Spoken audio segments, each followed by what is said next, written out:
My name is William Diamond Watt and I am a Fusilier with the 11th Battalion of the Royal Scots Fusiliers.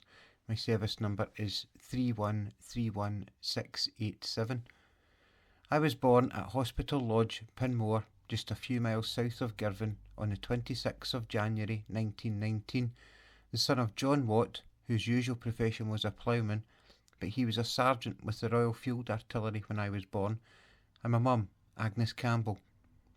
They were married at Ayr on the 22nd of January 1915. My sister Mary was born a month before their marriage on Christmas Eve 1914. This caused quite a bit of a stir, I can tell you. My dad had enlisted and was away at the war when she was born, and my parents had to wait until he was home and leave before they could get married. Mary would later marry Andrew Ferguson in 1937. He's a haulage motor driver.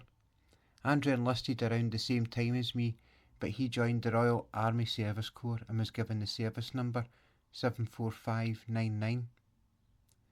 My brother Robert was born in 1920. He's a year younger than me, and he's serving in the RAF for the duration of the war.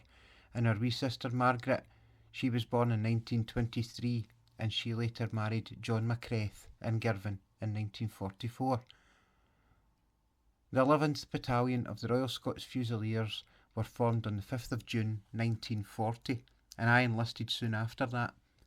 We spent most of our time training in England, and on the 7th of September 1942 we joined the 49th Division and trained at Rothesay for beach landings, and then on to Perth for bayonet training in December 1943.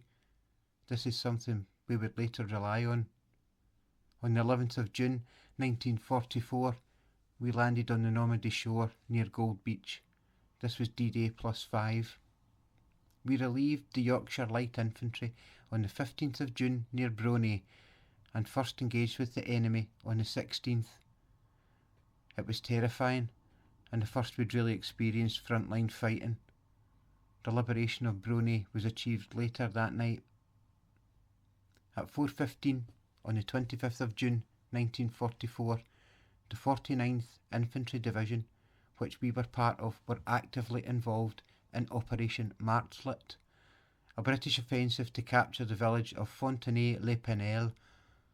We led the attack into the village and followed our company bagpiper, John Hardy. The battalion encountered heavy enemy resistance, especially on our left flank, where a smokescreen hampered our advance. Just after 5 a.m, a leading group of over 40 men found themselves pinned down on the edge of the village. There were mortar shells and gunfire from the buildings and fields, and we were firing blindly in the general direction of the enemy. 31 of us from the 11th Battalion Royal Scots Fusiliers died that day. We were buried where we fell at Fontenay, but on the 21st of June 1945, almost a year later, I was finally laid to rest at St. Manvieu War Cemetery in France.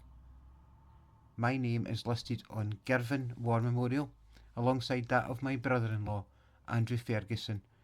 He died in 1947, aged 35, of tuberculosis, which he had contracted whilst on active service.